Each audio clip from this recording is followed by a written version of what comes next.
Communist கட்சி அலுவலகத்தில் வந்து தூங்குறதுக்காக ஒரு நல்ல இடம், அது அமைதியாக இருக்கும். அப்படி வந்து அங்கே ரெஸ்ட் எடுக்க வர காலங்களில் கம்யூனிஸ்ட் கட்சி அனுபவம், அந்த தோழரோட உறவு இப்படி எனக்கு பழக்கம் ஏற்பட்டது. அந்த பத்திரிகை எடுத்து வாசிப்பேன். ஒடுக்கப்பட்ட மக்கள்லாம் வஞ்சிக்கிற கட்சியெல்லாம் பயணிக்காம ஒரு நல்ல கட்சி, நமக்கான கட்சியாக இருக்குது அந்த அடிப்படையில் தான் கம்யூனிஸ்ட் கட்சியில் சேர்ந்தேன். காவிரியில் கட்டப்படுகின்ற மேகதாது அணையை நாம் உடனடியாக நிறுத்தப்பட வேண்டும். மாண்புமிகு தமிழக முதலமைச்சர் விஜய் அவர்கள் இதில் தலையிட்டு இந்த மேகதாது அணையில் உரிய நடவடிக்கை எடுக்கணும். காங்கிரஸ் கட்சி கூட்டணி இருக்கிறதா இல்லைன்றது நமக்கு பிரச்சனை கிடையாது. நம்முடைய உரிமை பறிக்கும்போது யாராக இருந்தாலும் அதை எதிர்த்து நம்முடைய உரிமையை நிலைநாட்ட வேண்டும். தாவேகா வந்து நிறைய வாக்குறுதியில கொடுத்தாங்க. ஆனா ஆட்சிக்கு வந்த உடனே மகளிர் உரிமை தொகை 1000 ரூபாயை கூட கொடுக்காம நிறுத்தினாங்க. எதிர்கட்சிகள் கடுமையான ஒரு விமர்சனத்தை வச்சதுக்கு அப்புறம் இப்ப அதை கொடுக்க ஆரம்பிச்சிருக்காங்க. கூட்டணியில இருக்கிற நீங்க வாக்குறுதிகளை நிறைவேற்ற சொல்லி வலியுறுத்துவீங்களா? மும்மொழி கொள்கை என்பதை எதிர்க்கின்ற ஒரு மாநிலம் தான் இந்தியாவிலே தமிழ்நாடு. பேரறிஞர் அண்ணா அவர்களே மும்மொழி கொள்கையை எதிர்த்துத்தான் ஆட்சி பிடித்தார்கள். அப்படிப்பட்ட கொள்கையை தமிழ்நாட்டில் மீண்டும் கால் ஊன்ற விடுவது என்பது நம்மை நாமே அழித்துக் கொள்வது. லைகா புரொடக்ஷன்ஸ், பசங்க புரொடக்ஷன்ஸ் இணைந்து தயாரித்து ஜெயராம், ஊர்வசி நடிக்கும் பரிமளா அண்ட் கோ ஜூன் 5 முதல் திரையரங்குகளில். சம்மர் வந்தாச்சு. What's your plan for this holiday? எங்க கிட்ட விட்டுருங்க, நாங்க பாத்துக்கிறோம். GT Holidays, South India's #1 travel brand. Nakkeera நேயர்களுக்கு வணக்கம். இன்று நம்முடன் சிறப்பு விருந்தினராக கலந்து கொண்டிருப்பவர் திருவண்ணாமலை மாவட்டம் இந்திய கம்யூனிஸ்ட் கட்சியின் முன்னாள் மாவட்ட செயலாளர், தமிழ் மாநில விவசாய தொழிலாளர் சங்கத்தின் மாவட்ட செயலாளருமான தோழர் தங்கராஜ் அவர்கள். வணக்கம் தோழர். வணக்கங்க தோழர். உங்களுடைய பொது உடைமை அரசியல் பயணம் எங்கிருந்து எப்படி தொடங்குச்சு? என் பேர் தங்கராஜ்.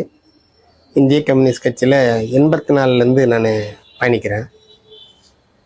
நான் வந்து அதுக்கு முன்னாடி ஒரு மோட்டார் தொழிலில் ஒர்க் ஷாப்பில் வேலை செய்கிற இருந்தேன். அப்போது நாங்கள் இரவில் பகல்லாம் வேலை செய்வோம். கம்யூனிஸ்ட் கட்சி அலுவலகத்தில் வந்து தூங்குறதுக்காக ஒரு நல்ல இடம், அது அமைதியாக இருக்கும். அப்படி வந்து அங்கே ரெஸ்ட் எடுக்க வர காலங்களில் கம்யூனிஸ்ட் கட்சி அனுபவம், அந்த தோழரோட உறவு இப்படி எனக்கு பழக்கம் ஏற்பட்டது. அப்போது ஜனசக்தின்ற பத்திரிகை அங்கே மேலே போட்டு வச்சுருப்பாங்க. அந்த பத்திரிகை எடுத்து வாசிப்பேன். அதில் பார்த்தா அப்போ அந்த பத்திரிகையினுடைய சாராம்சங்கள்லாம் நான் ரொம்ப படிக்கிறதுக்கு ஒரு இதாக இருக்காது. ஆனால் அதில் எரிமலை என்ற ஒரு தலையங்க எழுதுவார் அரந்தை நாராயணன். அந்த கட்சியில் அப்போல்லாம் எனக்கு அவ்வளோவா அவருக்கு கட்சியினுடைய தலைவர்கள்லாம் தெரியாது. அந்த வரலாறுகளை படிப்பேன். அப்போது ஒடுக்கப்பட்ட மக்களுக்கும் ஏழை மக்களுக்கும் இந்த கட்சி எப்படியெல்லாம் உதவுது, பல்வேறு அரசியல் கட்சிகள் எப்படியெல்லாம் அவங்க வஞ்சிக்கிறாங்க, இதை பற்றியான ஒரு கட்டுரை ஒரு தடவை படித்தேன். அப்போது நாம் சமூகத்தில் இப்படி ஒடுக்கப்பட்ட மக்கள்லாம் வஞ்சிக்கிற கட்சியெல்லாம் பயணிக்காமல் ஒரு நல்ல கட்சி, நமக்கான கட்சியாக இருக்குது அந்த அடிப்படையில் தான் கம்யூனிஸ்ட் கட்சியில் சேர்ந்தேன்.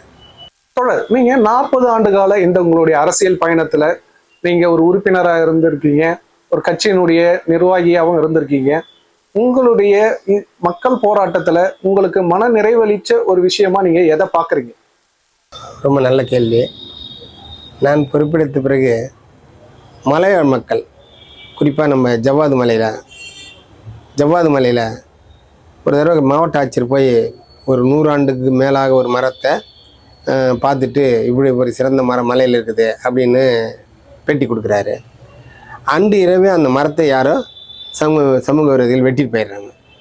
ஆனால் அப்போது வந்து காவல்துறையும் வனத்துறையும் அந்த கேஸை க்ளோஸ் பண்ணுறதுக்காக வந்து அப்பாவி மலைவாழ் மக்கள் 2 பேரை இளைஞர்களை பிடிச்சி போய் அடித்து சிறையில் போட்டுறாங்க. அப்படி சிறையில் போடும்போது அதை தகவல் கேட்டு அந்த மலைவாழ் மக்கள் சம்மந்தமான தோழர்கள் வந்து சந்தித்து அந்த நபர் மீது பொய் கேஸ் போடப்பட்டிருக்குது அப்படின்னு சொல்லி அவங்களுக்காக அப்போது எங்களுடைய விவசாய தொழிலாளர் சங்க மாநில முத்தரசன் அப்போ இருந்தார். அவர்கிட்ட பேசி இந்த மாதிரி இப்போ மலைவாழ் மக்கள் பாதிக்கப்பட்டிருக்காங்க, பொய் கேஸ் போட்டு அவங்க சிறையில் வச்சுருக்காங்க, அவங்களுக்கு நம்ம ஏதாவது செய்யணும்னு சொல்லும் போது இங்கேருந்து போய் அவங்க மேலே அந்த காவல்துறை வனத்துறை மேலே ஒரு நோட்டீஸ் போட்டு போஸ்ட் போட்டு ஒரு பெரிய இயக்கம் நடத்துறதுக்காக முயற்சி பண்ணுறோம். ஆனால் அங்கே இருக்கிற அந்த வனத்துறை அதிகாரியும் காவல்துறையும் அங்கே இருக்கிற வன மக்களை அந்த போராட்டத்துக்கு பங்கு பெறக்கூடாதுன்னு ஒரு பயமுறுத்தல், அச்சுறுத்தல், நாங்கள் துப்பாக்கி சுடல் நடத்துவோம், உங்கள் வீட்டெல்லாம் காலி பண்ணிவிடுவோம், உங்கள் நிலங்கள்லாம் நீங்கள் இருக்க முடியாது அப்படின்னு சொல்லி அச்சுறுத்தும் போது அந்த மக்கள் வரல. ஆனால் ஒரு 2 குடும்பம் மட்டும் அங்கே வலுவாக நின்று எங்களோட சப்போர்ட் பண்ணாங்க. அப்படி பண்ணும்போது தான் நாங்கள் என்ன பண்ணோம், சரி அந்த மக்களுக்காக நம்ம இங்கிருந்து கீழே இருந்து நம்ம போயிட்டு அவங்களுக்கு சப்போர்ட்டாக அந்த பேரணி நடத்தியே தீரணும். முத்தரசன் அவர்களை கொண்டு வந்து அந்த பேரணி சிறப்பாக நடத்தணும்னு சொல்லி அப்போது சட்டமன்ற உறுப்பினர் தோழர் கே உலகநாதன், திருத்துறைப்பட்டி எம்எல்ஏ, அவரும் எல்லாம் இட்டுன்னு போயிட்டு அந்த போராட்டம் நடத்தணும். போலீஸு நமக்கு பெரிய ஒரு இஷ்யூ ஆகுது. ஆனாலும் எங்கள் தோழலாம் போயிட்டு அதை நின்று அந்த போராட்டம் நடத்தி அந்த தோழர்கள் மேலே அடுத்த கட்ட நடவடிக்கை இல்லாமல் செஞ்சது மலைவாழ் மக்கள். இன்றைக்கும் எங்களை ஒரு இந்த கட்சியை அவ்வளோ பெரிய மதிப்பு வச்சு இன்றைக்கி போனாலும் அந்த மலைவாழ் மக்கள் பூரா எங்களை காப்பாற்றின கட்சி. நாங்கள் அப்பப்போ பொய் வழக்கு போட்டுருவாங்க, காவல்துறையும் வனத்துறையும், அதிலிருந்து மீட்டெடுத்தீங்கன்னு இன்றைக்கி இருக்கிறாங்க. அந்த போராட்டம் என்பது எனக்கு வாழ்நாளில் மறக்க முடியாத ஒரு பெரிய நிகழ்ச்சி. அந்த மக்களும் எங்களோட இன்றைக்கு வரைக்கும் அந்த உறவில் நீடித்திருக்கிறாங்க. அதுதான் எனக்கு செய்த ஒரு பெரிய கட்சி, நான் செய்த சாதனையாக நான் பார்க்குறேன். தோழர், மலைவாழ் மக்கள் மீதான அந்த பொய் வழக்குகளை எதிர்த்து கட்சி வந்து ஒரு போராட்டங்கள் நடத்தி அவங்களை வந்து நீங்கள் மேல் நடவடிக்கை எடுக்க விடாமல் செஞ்சுருக்கீங்க. உங்களுடைய 40 ஆண்டு கால அனுபவத்தில் அப்போ அதிகார அத்துமீறல்கள் எப்படி இருந்தது, இப்போ எப்படி இருக்கு, அது குறைஞ்சிருக்கா அதிகமாயிருக்கா, உங்களுடைய பார்வை என்ன? அதில் இன்றைக்கும் காவல்துறை அந்த மாதிரியான ஒரு பொய் வழக்குகள் போடுறது கொஞ்சம் யோசிப்பாங்க. மக்களை அச்சுறுத்துறதுலேருந்து கொஞ்சம் மீண்டிருக்காங்க. அவங்க அப்போல்லாம் முன்னெல்லாம் யார் நினைச்சாலும் கொண்டு போயிட்டு கைது பண்ணுறது, அவங்க மிரட்டுறது, ஆடு மாடு மேய்ச்சி சொல்லி வச்சு போனாக்கா அவங்கள அச்சுறுத்தி பணம் பறிக்கிறது, இந்த மாதிரி அட்ராசிட்டி தான் சொல்லணும். அது மாதிரியான தகவல்கள் இன்றைக்கு ஓரளவு குறைந்து தான் இருக்குது. அது அந்த அளவில் அன்னைக்கு இருந்த அளவில் இல்லை. நடந்து முடிந்த சட்டமன்ற தேர்தலின் போது தாவேகாவுக்கு அறுதி பெரும்பான்மை கிடைக்கல அப்படின்னு இருந்தது. பாஜக உள்ள வந்துடக்கூடாது அப்படிங்கிறதுக்காக இடதுசாரிகள் மற்ற கட்சிகள் எல்லாம் சேர்ந்து ஆதரவு தெரிவித்து தாவேகா ஆட்சிக்கு வந்திருக்காங்க. இப்போ பாஜகவினுடைய கொள்கைகளை தான் தாவேகா நடைமுறைப்படுத்துறாங்க அப்படிங்கிற ஒரு குற்றச்சாட்டு எழுந்திருக்குது. ஆனால் இதுக்கு வெளியிலிருந்து ஆதரவு தெரிவிக்கிற இடதுசாரிகள் விமர்சனம் செய்வதில்லை, அவங்கள கேள்வி கேட்பதில்லை அப்படிங்கிறாங்க. தாவேகாவினுடைய பிரதான தேர்தல் வாக்குறுதி அப்படின்னா, நாங்கள் ஆட்சிக்கு வந்தால் விவசாயிகளுடைய கூட்டுறவு கடன்கள் அனைத்தும் தள்ளுபடி செய்யப்படும் அப்படின்னு சொல்லியிருந்தார். ஆனால் இப்போ நீங்க ஆட்சிக்கு வந்ததுக்கு அப்புறம் அவர் என்ன பண்ணியிருக்காங்க அப்படின்னா, நீங்க அந்த கடன் தள்ளுபடிக்கு ஒரு சீலிங் வச்சிருக்காங்க. இதை எதிர்த்து இடதுசாரி கட்சிகள் நீங்க எல்லாருமே ஒரு ஆர்ப்பாட்டம் பண்ணீங்க. ஆனால் இதுக்கு வந்து ஆளுங்கட்சி தரப்புல இருந்து எந்த ஒரு ரெஸ்பான்சிபிளுமே இல்லையே. இந்த கேள்வி சரியான கேள்வியாக எனக்கு தெரியல.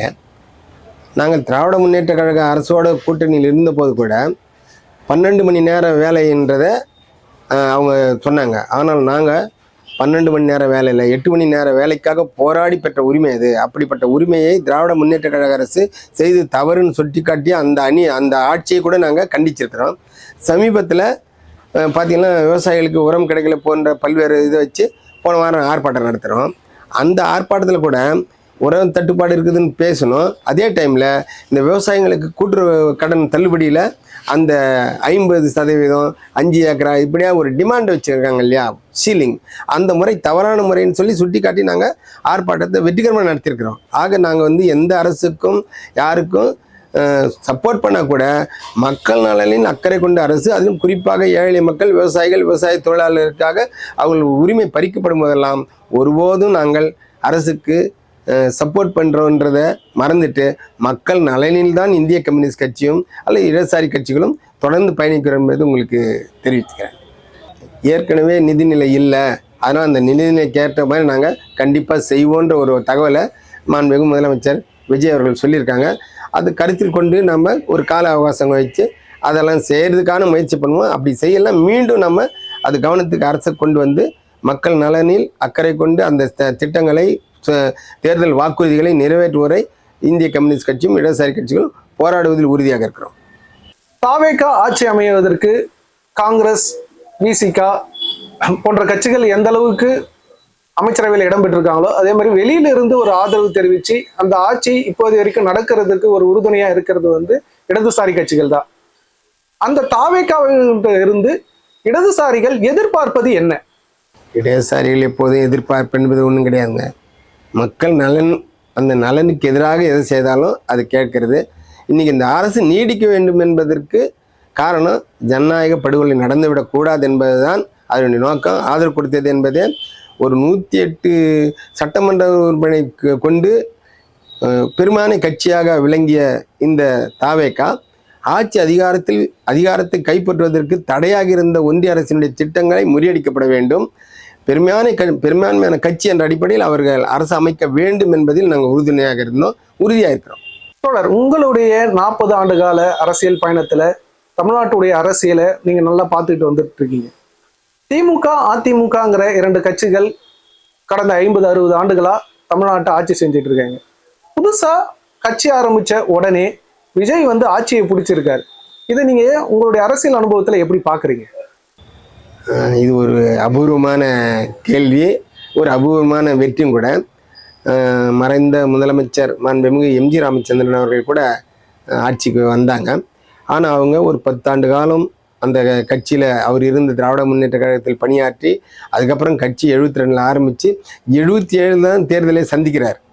ஆனால் இன்றைக்கு உருவாக்கப்பட்டுள்ள தாவேகா என்ற கட்சி 2 ஆண்டு அந்த கட்சிக்கு சின்னம், கொடி, அவங்க இப்போ வேஷ்டி துண்டெல்லாம் போடுறாங்களா, அதை கூட ஒரு பிரபலம் ஆகாத இந்த சூழ்நிலை தமிழ்நாட்டில் இவ்வளோ சீக்கிரம் ஒரு கட்சி ஆட்சி அமைக்குது என்பதுனா உண்மையிலேயே மக்கள் எந்த அளவுக்கு அதை ஏற்றுக்கிருக்காங்கன்றதை இன்னும் கூட நம்ம யோசிக்க முடியல, தீர்மானிக்க முடியலைங்க.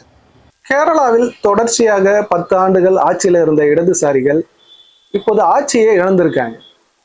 இது ஏன், எதனால ஆட்சி, இதை எப்படி பார்க்குறீங்க நீங்கள்? கேரளாவில் 1957 தேர்தல் மூலயமாக, ஓட்டு சீட்டு மூலயமாக உலகத்திலேயே ஆட்சி அமைத்த இடம் இந்திய கம்யூனிஸ்ட் கட்சி கேரளாவில். அப்படிப்பட்ட ஆட்சியை கேரளா நீங்கள் தொடர்ந்து அதனுடைய வரலாறை பாருங்கள். தொடர்ந்து அங்கே வந்து ஆட்சி நடக்கும், அப்புறம் கவிழ்க்கும், 5 ஆண்டு நீடிக்காது, இப்படி தான் அதனுடைய வரலாறு நீடித்திருக்கிறது. ஆனால் அப்படிப்பட்ட ஒரு மரபை 10 ஆண்டு காலம் இடதுசாரிகள் ஆட்சி தொடர்ந்து நடத்திருக்கிறது ஒரு பெரிய சாதனை தான், அதை மறுக்க முடியாது. ஆனால் இன்றைக்கு இது வழக்கம், காங்கிரஸ் வர்றது, கம்யூனிஸ்ட் கட்சி வர்றது என்பது வாடிக்கையான ஒன்று. அந்த அடிப்படையில் இப்போ அந்த கேரள மக்கள் மாறி தான் ஓட்டளிப்பாங்க. அந்த அடிப்படையில் 10 ஆண்டு காலம் விட்டது என்பது ஒரு பெரிய சாதனையாக தான் நான் கருதுகிறேன். அதனால் அடுத்தது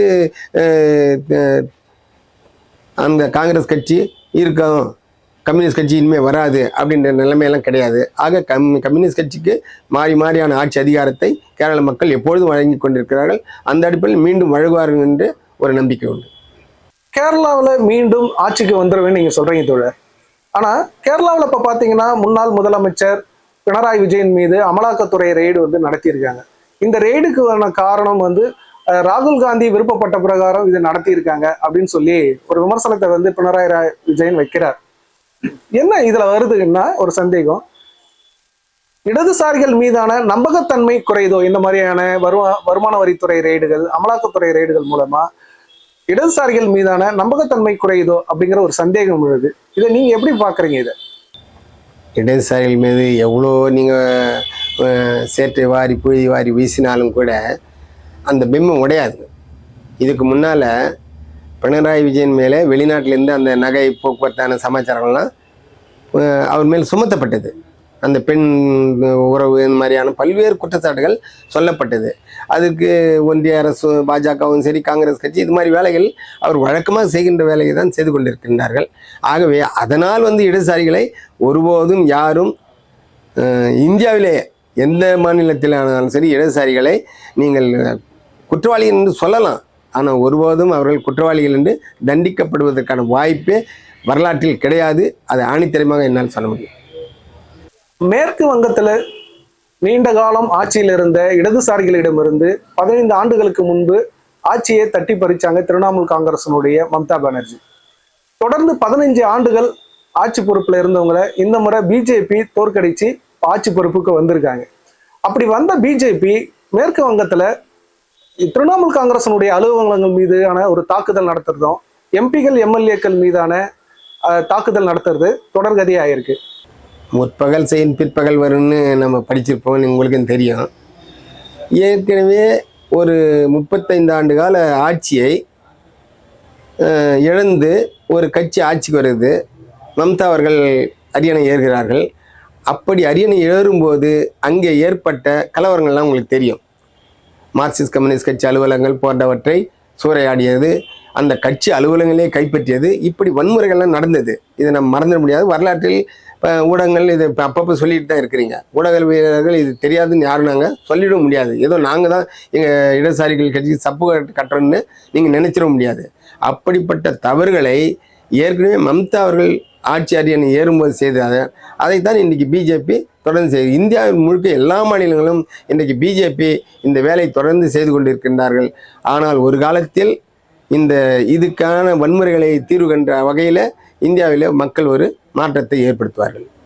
தமிழ்நாடு இந்தியாவினுடைய பிற மாநிலங்களில் விவசாயிகளுக்காகவும் தொழிலாளர்களுக்கான பிரச்சனைகளுக்காக தொடர்ச்சியாக இடதுசாரி கட்சிகள் தான் குரல் கொடுத்தும் போராட்டம் செய்துக்கிட்டும் வந்துகிட்டு இருக்குது.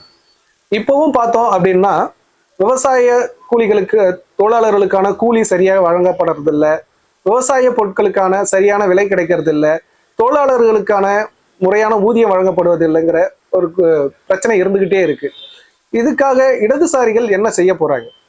இல்லை, அது மக்களுக்காக தொடர்ந்து நீங்கள் சொல்றதெல்லாம் உண்மைதான், அது மறுக்க முடியாது. மக்களுக்காக இடதுசாரிகள் தொடர்ந்து போராடுகின்றோம். இப்போ பார்த்தீங்கன்னா நம்ம மாவட்டத்தில் கீழ்பண்ணாத்தூர் பகுதியில் குளத்தூர்னு ஒரு ஊர், அந்த ஊரில் 100 நாள் வேலை திட்டம். அந்த 100 நாள் வேலை திட்டத்தில் அப்போது கூலி 80 ரூபான்னு அறிவிச்சு, ஆனால் அந்த ஊரில் இருந்த அந்த ஊராட்சி மன்ற தலைவர், அந்த பிடிஓவில் இருக்கிற அந்த துறை அலுவலர்கள்லாம் சேர்ந்து ஒரு நாளைக்கு 9 ரூபா தான் கூலி ஒரு ஆளுக்கு அப்படின்னு சொல்லி பட்டியல் எழுதி முடிக்கிறாங்க. அப்போல்லாம் மேனுவல் தான், இப்போ தான் எல்லாம் கணினி. அப்படி எழுதி முடித்து பட்டியல் போட்ட பிறகு நான் அப்போ அந்த பகுதி மக்களை எல்லாம் மாவட்ட ஆட்சியர் அழைத்து கொண்டு போய் வீடியோ கிட்ட முதல்ல பேசுகிறவங்க ஒத்துக்கல. அதுக்கப்புறம் நேராக கலெக்டர்கிட்டே போயிட்டு ஒரு லாரி நிறைய அந்த தோழர்களை பெண் தோழர்களெல்லாம் அழைத்துன்னு போய் இந்த மாதிரி 9 ரூபாய் என்பது எண்பத்தில் நியாயம், எப்படி அது கூலி அப்படி நியாயம் இல்லை அப்படின்னா அந்த மெஷர்மெண்ட்லாம் அவங்க சொல்கிற மெஷர்மெண்ட் அகலம் நீளம் ஆழம் இதெல்லாம் எப்போதும் வச்சுக்கிட்டு இருப்பாங்க. அந்த மாதிரி சொன்னாங்க. ஆனால் அந்த வேலையெல்லாம் நீங்கள் மீண்டும் மறுபரிசீலித்து அளக்க வேண்டும், அவர்கள் எவ்வளோ கூலி வழங்க வேண்டும் என்று சொல்லி வலியை இது பண்ணி அவங்கள அந்த மக்களை திரட்டி ஆர்ப்பாட்டம் பண்ணி செய்தன் பிறகு 9 ரூபாய் கூலியை 80 ரூபாய் இருந்த போது 70 ரூபாயை பெற்று தந்த ஒரு அமைப்பு, அதுக்கு தலைமை தாங்கணும் நான். ஆக மக்கள் போராட்டம் என்பதை அவர்கள் வஞ்சிக்கப்படும் போதும் அவர்கள் உரிமையை பறிக்கப்படும் போதும் எப்பொழுதும் தொடர்ந்து பயணித்திருக்கிறோம், அதை சிறப்பாக செய்திருக்கிறோம். அதே போல் பார்த்திங்கன்னா இப்போ நெல் கொள்முதல் பல்வேறு இடங்களில் நெல் கொள்முதல் சொல்கிறாங்க, ஆனால் இந்த 30ஆம் தேதி மூடுறன்றாங்க. அதையும் நாங்கள் இந்த போன வாரம் நடந்த ஆர்ப்பாட்டத்தில் கண்டிச்சிருக்கிறோம். அதே டைமில் அங்கே அந்த நெல் கொள்முதல் பண்ணும்போது அவங்ககிட்ட கொள்ளையடிக்கிறாங்க, எடை போகிறது போக்குவரத்துன்னு. இதையெல்லாம் நாங்கள் அதை முறியடிக்கிறது பல இடங்களில் நாங்கள் எங்கள் தோழர்கள் அந்தந்த பகுதியில் செய்திருக்கிறோம். ஆக தொடர்ந்து விவசாயிகளுக்கும் விவசாய தொழிலாளர்களுக்கும் தங்கள் உரிமைகளை பறிக்கின்ற போது அல்லது அவங்களுக்கு அந்த கட்டுப்படியான விலை கிடைக்காத பட்சத்தில் தொடர்ந்து அதுக்காக இயக்கங்களை நடத்தி கொண்டிருக்கின்றோம். அப்படி நடத்தியும் அதில் வெற்றியும் கண்டிருக்கிறோம். தமிழ்நாட்டுடைய நெற்களஞ்சியம் அப்படின்னு இருக்கிறது டெல்டா பகுதிகள் தான். இந்த டெல்டா பகுதிக்கு நீர் வரத்து காவிரி ஆற்றில் இருந்து தான். இந்த காவிரி ஆற்றில் குறுக்கே மேகதாதுல நான் அணை கட்ட போறேன்னு கர்நாடகா அரசியல்வாதிகள் சொல்லிக்கிட்டே இருக்காங்க, ஆட்சியாளர்கள் சொல்றாங்க. அது என்டிஏ கூட்டணியில மேல பாஜகவும் தமிழ்நாட்டில் அதிமுக இருக்கும் போதும் சரி, இந்தியா கூட்டணியில கர்நாடகாவில் காங்கிரஸ் ஆட்சியும் தமிழ்நாட்டில் திமுக ஆட்சி இருக்கும் போதும் சரி, அங்க இருக்கிற ஆட்சியாளர்கள் தொடர்ந்து நாங்கள் அணை கட்டி தீருவோம், காவிரியில எங்களுக்கு தான் உரிமை உண்டு அப்படின்னு சொல்றாங்க. இப்போ தமிழ்நாட்டில் தாவேக்காவுடைய ஆட்சிக்கு காங்கிரஸும் இடதுசாரிகள் தான் உறுதுணையா இருந்துருக்கீங்க. அதைக்கும் மேல இன்னும் சொல்லணும் அப்படின்னா காங்கிரஸுடைய ராகுல் காந்தி விஜயனுடைய பதவியேற்புக்கே போயிருக்காரு. இப்படிப்பட்ட நிலையில காங்கிரஸ் தான் கர்நாடகாவிலேயே ஆட்சி செய்யுது. அவங்க தான் இப்பவும் சொல்றாங்க நாங்க மேகதாது அணை கட்டியே தீருவோம் அப்படின்னு சொல்லி. இப்போ உங்களுடைய கூட்டணி இதை ஆதரிக்குமா இல்லை எதிர்க்குமா? உங்களுடைய நிலைப்பாடு எப்படி இருக்கும் இந்த விஷயத்துல? நல்ல கேள்விங்க. அது தமிழ்நாட்டினுடைய நெற்களஞ்சியம், நம்முடைய வாழ்வாதாரம், அன்றாட தேவை, உணவுக்கான முக்கியத்துவம் உள்ள ஒரு மாவட்டம். அந்த மாவட்டங்களில் மேகதாதுவில் இன்றைக்கி அணை கட்டணும்னு கர்நாடக அரசு சொல்லியிருக்காங்க. அது சம்பந்தமாக நேற்று திருவாரூரில் தஞ்சாவூரில் இடதுசாரி கட்சிகள் போன்ற கட்சிகள் எல்லாம் சேர்ந்து இன்றைக்கி வலுவான போராட்டங்களை அங்கே நடத்தியிருக்காங்க. உங்கள் பத்திரிகையாளர்கள்லாம் பார்த்துருப்பீங்க செய்தியை. என்னென்னா நாம் இங்கே ஆதரவு கொடுத்தாலும் கூட நம்முடைய உரிமை பறிக்கின்ற போது காங்கிரஸ் கட்சி இந்த கூட்டணி மந்திரி சபையில் அங்கம் வகித்தாலும் அவர்கள் சொல்வதை நாம் ஒருபோதும் ஏற்றுக்கொள்ள முடியாது. அது அவருடைய பிரச்சனைன்னு நம்ம விட்டுற முடியாது. நம்முடைய வாழ்வாதாரம், நம்ம பகுதி மக்கள் அந்த பகுதியை முழுக்க முழுக்க விவசாயத்தை நம்பி வாழ்கின்ற ஒரு டெல்டா மாவட்டம். அந்த மாவட்டத்தினுடைய உரிமை பறிக்கூடாது. அந்த நெற்கலைஞி தான் தமிழ்நாட்டுக்கே சோர்படுது. அப்போ நம்முடைய வாழ்வாதாரத்தை இழக்கின்ற வகையில் நாம் தண்ணி மறிச்சிட்டோம்னா நாம் எந்த சூழ்நிலையும் விட்டு கொடுக்க முடியாது. அது நம்முடைய உரிமை. நாம் இவங்கள மட்டும் இல்லை, ஏற்கனவே முல்லைப் பெரியார் அணையில் கம்யூனிஸ்ட் கட்சி ஆட்சி நடந்தபோது கூட அந்த அணை நீர் தேக்கத்தை உயர்த்தக்கூடாது நாம் தடுத்த போது அதற்காகவும் போராடியவர்கள் தான் இடதுசாரிகள். ஆகவே இடதுசாரிகள் ஆட்சி செய்தாலும் கூட நாங்கள் அதை வன்மையாக கண்டித்திருக்கிறோம், அதை நிறுத்தியிருக்கிறோம். அதே போல் இந்த காவிரியில் கட்டப்படுகின்ற மேகதாது அணையை நாம் உடனடியாக நிறுத்தப்பட வேண்டும். மாண்புமிகு தமிழக முதலமைச்சர் விஜய் அவர்கள் இதில் தலையிட்டு இந்த மேகதாது அணையில் உரிய நடவடிக்கை எடுக்கணும். காங்கிரஸ் கட்சி கூட்டணி இருக்கிறதா இல்லைன்றது நமக்கு பிரச்சனை கிடையாது. நம்முடைய உரிமை பறிக்கும்போது யாராக இருந்தாலும் அதை எதிர்த்து நம்முடைய உரிமையை நிலைநாட்ட வேண்டும் என்று இடதுசாரிகள் அதுக்கான ஆதாரமாக தான் நேற்று நடைபெற்ற அந்த டெல்டா மாவட்டத்தினுடைய போராட்டம் தஞ்சாவூரில். சட்டமன்ற தேர்தலின் போது தாவேகா நிறைய வாக்குறுதியில கொடுத்தாங்க. என்னன்னா, மாதந்தோறும் மகளிருக்கு 2500 ரூபாய் பணம் தருவோம், வேலையில்லா பட்டதாரிகளுக்கு 4000 மாதம் தருவோம், அன்னபூர்ணா திட்டத்தின் கீழே 6 சிலிண்டர் இலவசமாக கொடுப்போம், மீனவர்களுக்கு மீன்பிடி தடை காலத்தில் 21,000 ரூபாய் நிதி கொடுப்போம், கல்லூரி படிக்கிற மாணவர்களுக்கு நிதி கொடுப்போம் அப்படின்னு எக்கச்சக்கமான அறிவிப்புகளை கொடுத்துருந்தாங்க. ஆனால் ஆட்சிக்கு வந்த உடனே கடந்த திமுக ஆட்சியில் கொண்டு வரப்பட்ட மகளிர் உரிமை தொகை 1000 ரூபாயை கூட கொடுக்காம நிறுத்தினாங்க. நிதிநிலை இல்லை அப்படின்னு சொல்லி நிறுத்தினாங்க. எதிர்கட்சிகள் கடுமையான ஒரு விமர்சனத்தை வச்சதுக்கு அப்புறம் இப்போ அதை கொடுக்க ஆரம்பிச்சிருக்காங்க. இப்போ தொடர்ச்சியா இந்த வாக்குறுதிகளை அவங்க நிறைவேற்றுவாங்களா நிறைவேற்ற மாட்டாங்களா அப்படிங்கிற ஒரு அச்சமும் பயமும் மக்கள் கிட்ட இருக்கு. இப்போ கூட்டணியில இருக்கிற நீங்க இத வாக்குறுதிகளை நிறைவேற்ற சொல்லி வலியுறுத்துவீங்களா, இல்லை நீங்க என்ன செய்ய போறீங்க? தேர்தல் வாக்குறுதி என்பது மக்களை ஓட்டுக்காக சொன்ன வாக்குறுதி. அப்போ அந்த ஓட்டுக்காக சொன்ன வாக்குறுதிகளை நிறைவேற்ற வேண்டியது அரசை அமைத்த அந்த அரசு செய்ய வேண்டும். அப்படி செய்யாத பட்சத்தில் அது யாராக இருந்தாலும், கடந்த காலங்களில் கூட திராவிட முன்னேற்ற கழக அரசோடு இருக்கும்போது கூட நாம் அந்த பஸ் பயணம் இது மாதிரி போன்ற பல்வேறு திட்டங்கள் சொன்னாங்க. அதெல்லாம் நம்ம உடனே கேட்டிருக்கிறோம். ஆனாலும் நாங்கள் விரைவில் செய்வோம்னு சொன்னாங்க. அது கொஞ்சம் கொஞ்சமாக செய்தாங்க. ஆனால் இப்போ மகளிருக்கு உரிமை தொகை 1000ன்னு அந்த அரசு திராவிட முன்னேற்ற கழக அரசு கொடுத்தது. ஆனால் இவங்க என்னன்னாங்க, நாங்கள் வந்தால் 2500 கொடுப்போம்னாங்க. சந்தோஷம், மக்களுக்கு நல்ல திட்டங்களை செய்கிறீங்க, அவங்களுக்கு பயன்பெறாங்கன்னா நாம் அது மறுக்க முடியாது. ஆனால் இன்ன நிலைமை, எங்களுக்கு போதிய நிதி ஆதாரம் இல்லை என்பது சொல்வது ஒரு எப்படி சொல்கிறது, அது தவறான செய்தி. அப்படி சொல்லக்கூடாது. ஒரு அரசு ஏற்ற எங்களால் முடிந்த அளவுக்கு செய்கிறோம், இதை கொடுக்குறோன்னு சொல்லி கொடுத்துருக்கணும். ஆனால் பல்வேறு அமைப்புகள் இந்த மாதிரி நீங்கள் சொன்ன வாக்குறுதி நிறைவேற்றல் சொன்ன பிறகு தான் அந்த 1000மும் நீங்கள் கொடுத்தீங்க. அதுவே முதல்ல தவறு. ஆக அது உடனடியாக செய்திருக்கணும். 2500 என்பதை கண்டிப்பாக நீங்கள் நிறைவேற்றியிருக்கணும். அதில் இன்னும் பார்த்தீங்கன்னா இன்றைக்கி இந்த இலவச மின்சாரம் 500 யூனிட் என்பது மாதம் இருக்கணும்னு சொல்லி கடந்த திராவிட முன்னேற்ற கழக அரசே நம்ம சொன்னோம். அவங்க செய்யலை. ஆனால் நீங்கள் என்ன பண்ணுறீங்க, மீண்டும் அதே மாதிரி அந்த 2 மாதத்துக்கு ஒரு தடவை தான் 500 அப்படின்றீங்க. அது முறையற்ற செயல். மாதம் ஒரு தடவை எப்போதும் போகிற ரீடிங் எடுக்கணும். அந்த 500 யூனிட் மின்சாரம் என்பது 200 யூனிட் மின்சாரம் என்பது வழங்கப்பட வேண்டும். படித்த இளைஞர்களுக்கு நிவாரணத் தொகையாக 4000 ரூபாய் கொடுக்குறேன்னு சொல்லி நம்முடைய அரசு, தமிழ்நாடு அரசு, விஜய் அரசு சொல்லியிருக்காங்க. ஆனால் அது கொடுக்கணும், கண்டிப்பாக கொடுக்கப்பட வேண்டியது தான். ஏன்னா வேலை கொடுக்க முடியல இந்த அரசாங்கங்கள். அது நிவாரணம் கொடுத்தா பரவாயில்ல.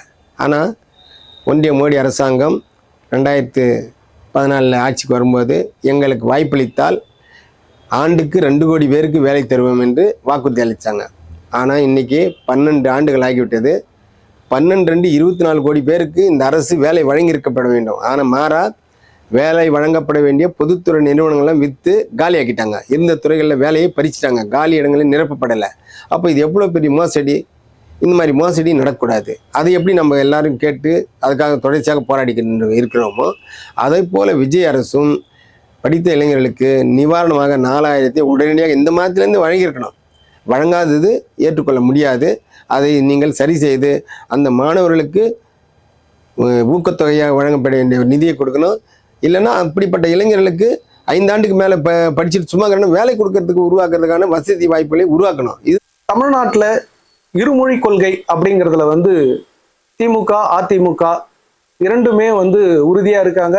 அவங்க மட்டும் இல்ல, அந்த ஆளும் கட்சிகளாக இருந்த அந்த கட்சிகள் மட்டும் இல்லாம அனைத்து அரசியல் கட்சியுமே இருமொழி கொள்கை அப்படிங்கிறதுல வந்து உறுதியா இருக்காங்க.